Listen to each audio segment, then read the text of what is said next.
Je m'appelle Pierre-Michel, dit Pierrot, ou le frère de la côte, nom de famille Girard. J'habite ici à Kerveton depuis 16 ans. J'ai acheté le chalet, que je connaissais déjà par l'intermédiaire d'un copain nommé Crevette. Ici, beaucoup de gens ont des surnoms. Je trouve du travail dans la région, je me suis intéressé à cette maison, qui n'était pas en vente.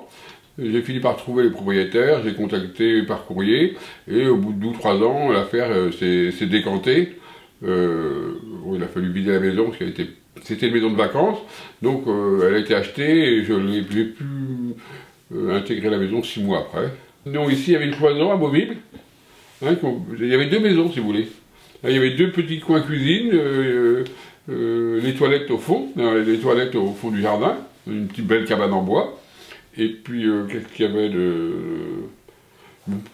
C'était habitable, hein. Moi, au début, j'ai eu 2 copains qui habitaient là, qui n'avaient pas de maison. On a passé 2 hivers, bon, on n'avait pas plus froid que ça. C'était pas isolé, bon, il faisait, en hiver, 4 degrés le matin quand je se levait. Mais... Le terrain, c'était un terrain de famille. Et ils ont dû acheter ça dans les années 50, un truc comme ça. Ces maisons, on vit dehors, quoi. Donc, il y a les chevreuils qui passent là, les sangliers ont fait des trous dans mon jardin. J'ai fait l'extérieur, le toit en premier, et puis petit à petit, il y a les huisseries, l'intérieur, le réisolé, puis il y a encore les 2 pignons à la maison que je pourrais faire.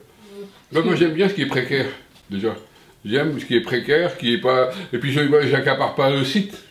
J'accapare pas un site, il existait déjà, et puis, il n'y a pas de béton.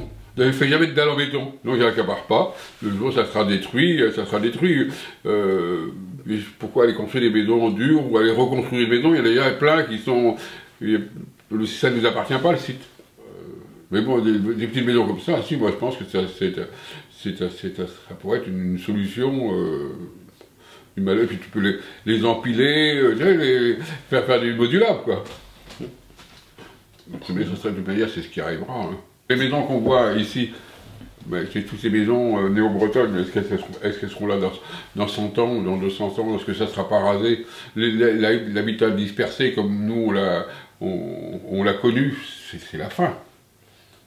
Mais ben, vu le coût ça génère à la collectivité de raccorder une maison à toute seule, ou ben, c'est de la gabegie, quoi.